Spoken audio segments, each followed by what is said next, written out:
Welcome to the I Love Recruiting podcast with your host, Adam Roach.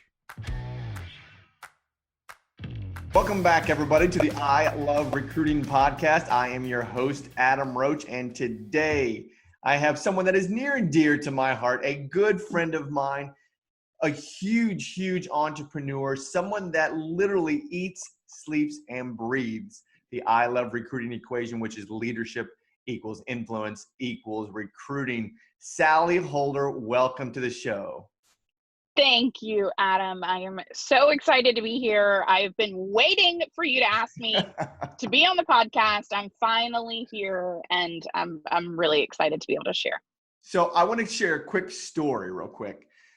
So I moved to Charleston, South Carolina, Mount Pleasant, June of 2013, and we arrived at the house that I bought, and it was late night, and the kids were shuffling out of the car, and it was a little itty bitty cul-de-sac, and we're like, oh my gosh, I can't wait to just get inside and just go to sleep. And out runs this female. We didn't know a soul in Charleston, and out runs this female, and she says, welcome to the cul-de-sac. And it was you, Sallie. Do you remember that?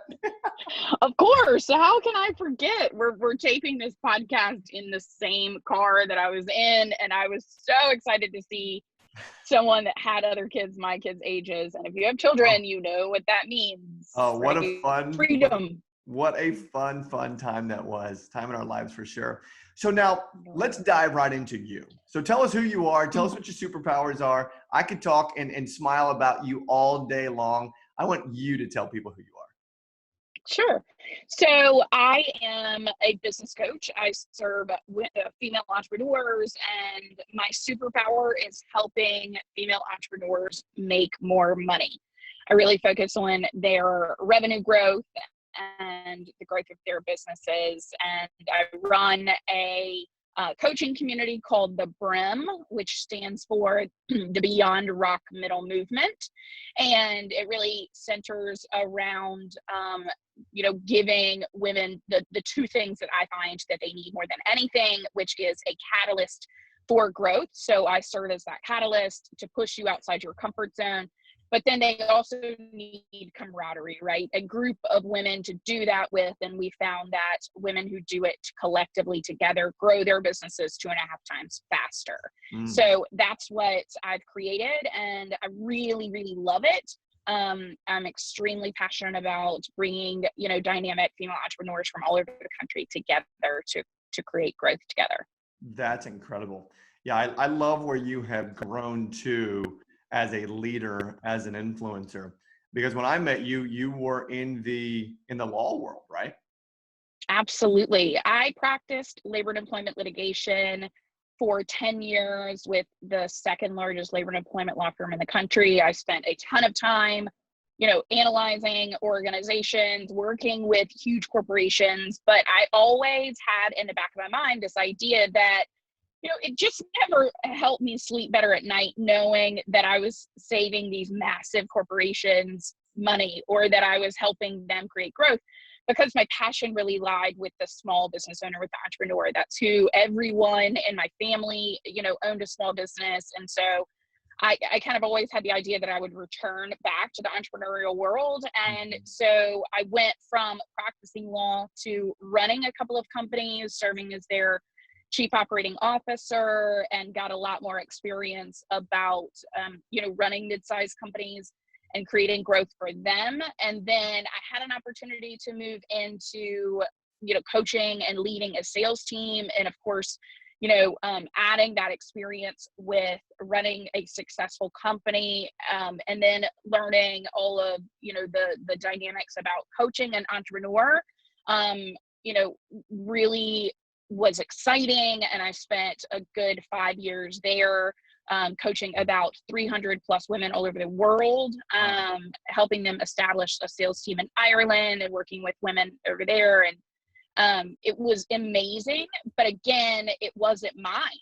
And so I decided, with all of that kind of unique set of skills, that there was this other, community that I could serve, which would be just the individual female entrepreneur and who was looking to build her own business. And simultaneously, I would be doing the same. So let's go back, because again, a lot of our listeners are in the leadership space. They're in the recruiting space.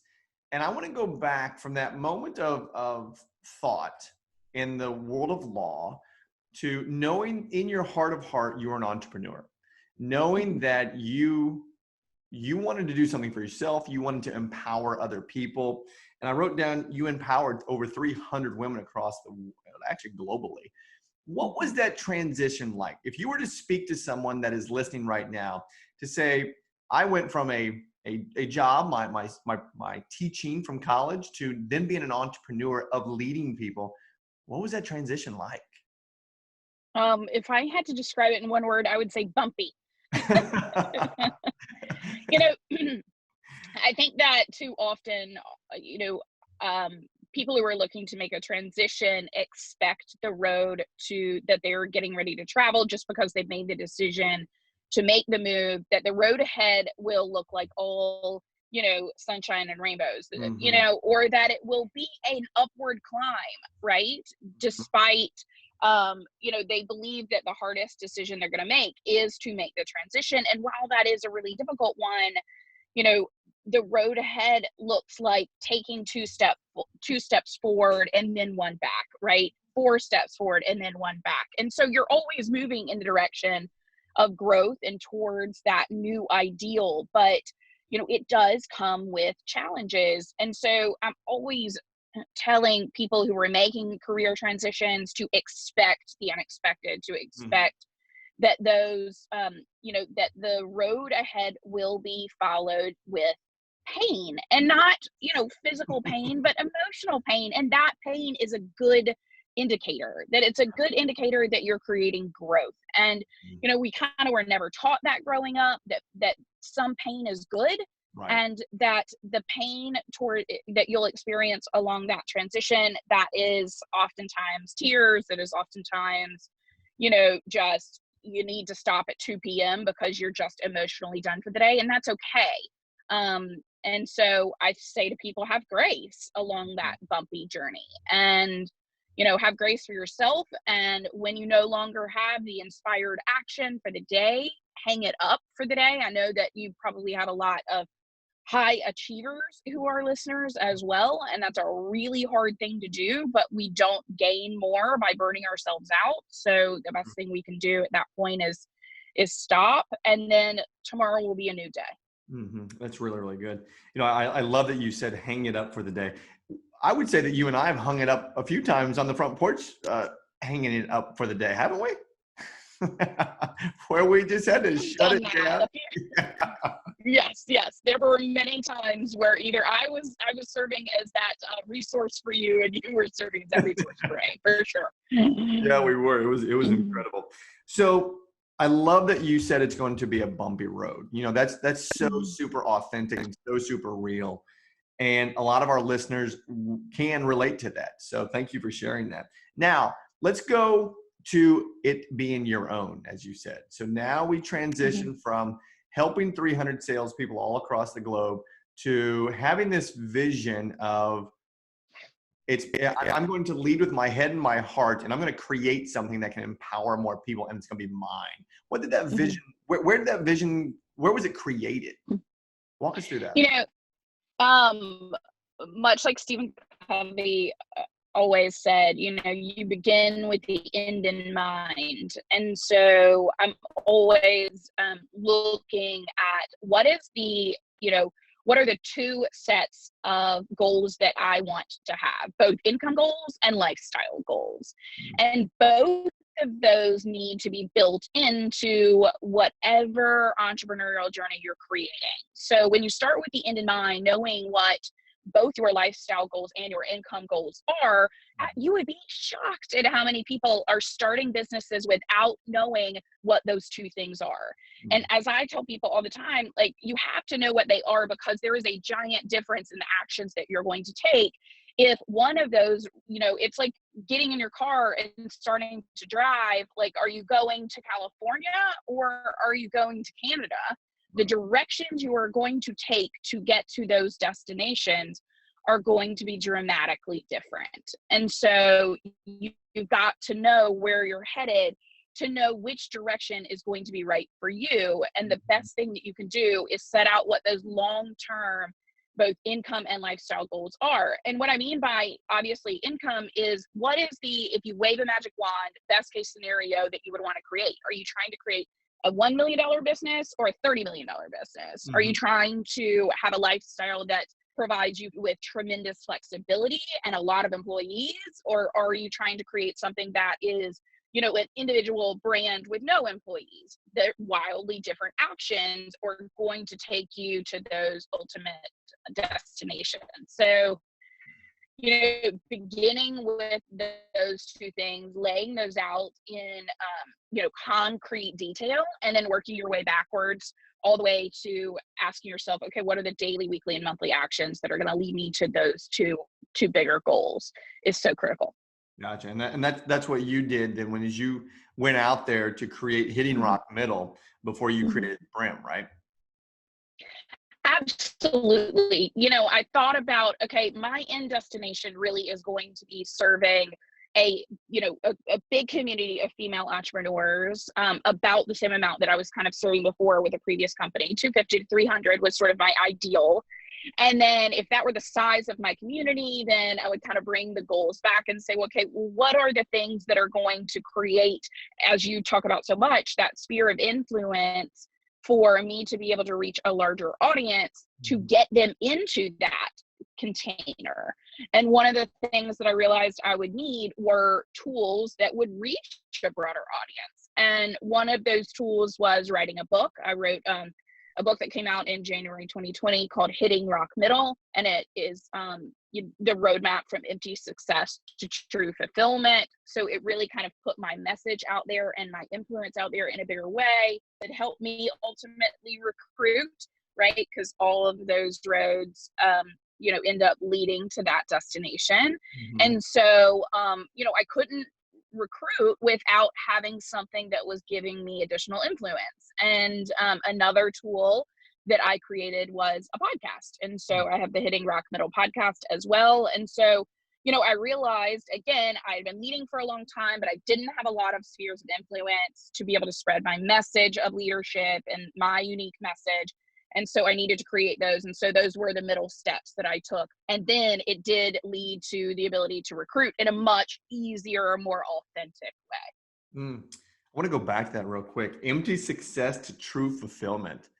That's strong. I hadn't heard you say that before. That's really, really neat. Because if you take that, the words themselves, empty success, right? We all have success one way or another. Is it fulfilling though for us, right? I've got this big whiteboard here in my office and I put things on there all the time. And we've both had massive success.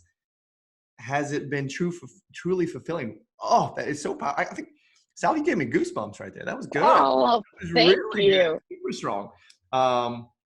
Okay, now take us down the next journey here. So we've got the podcast, we've got the book, you have value, you are a massive influencer, you've got a lot of people following you. Now you're in the coaching space, right? You're in the coaching space, you're in the speaking space, you travel and you present. What's the vision there? We've heard empowering women, right? We've heard empowering people to go from empty success to true fulfillment. What's the vision? What are you looking to create? I mean, ultimately, I came across a statistic that I think several years ago just kind of jarred me. And that was that only 2% of female entrepreneurs generate revenue exceeding $1 million. And that's gross revenue. Wow. So letting that sink in for a minute, I just thought to myself that is appalling, right? And then you combine that with the statistics that female entrepreneurs typically earn 56 cents on every male dollar versus in the corporate world, it's 76 cents on every male dollar. And so who controls the pricing structure and the earning capability of female entrepreneurs? We do. Mhm. And so clearly it was, there just in black and white that there was an issue, right? And so, the ultimate vision is to create and help way more female entrepreneurs exceed that number, that we're making together a dramatic impact on that percentage, and that the only way for that percentage to increase, as collectively, is for us to get out of our own way. And I Mhm. find the best way to be able to do that is through coaching, changing our mindset. And so ultimately it is taking the brim to the next level, and continuously being able to serve more and more women, just like you said, continuing to increase the sphere of influence and recruit more women into this, concept that, the price is not the problem, and that increasing our prices will inevitably increase our revenue. And that I find that a lot of women really struggle with understanding that they have both intangible assets and tangible assets, and they tend to downplay their intangible assets, right? Their knowledge, their access, their even things like customer lists, things like that they don't believe have value, Mhm. whereas men don't. And so I'm just really digging into all of those ideas and helping to you know helping them restructure their businesses so we can have a lot more women having gross revenue well exceeding $1 million. Sallie, that's a great vision. That we have a vision here at I Love Recruiting to impact and recruit 100 million people before I'm 60 years old. And so I've got 17 more years, Sallie. I'm not there yet. However, this right here, I can tell you right now, will be a massively listened to podcast because of what you just said right there. You are going to impact so many people with that vision. That's incredible. When someone steps into your coaching space, and you help them with their intangibles and then their tangibles, Mhm. tell some of our listeners right now, what could they expect from that coaching? Walk them through some of your coaching methods to help them understand how to do those things. And of course, we're going to drive traffic to you. So this is going to be good. Coach us up.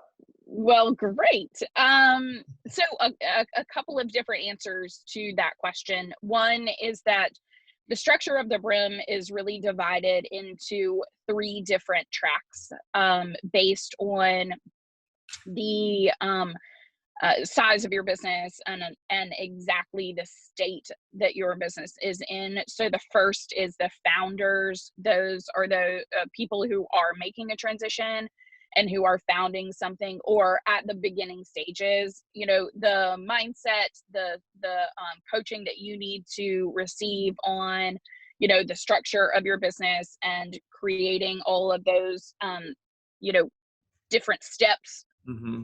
obviously, um, that's going to be really different than someone that has a business that has, existed for the last 13 years and is earning $10 million in revenue. So um, I wanted to make sure that I divided people up. So the founders is the first set. The second group are called the builders, and those are people who are building out their revenue stream.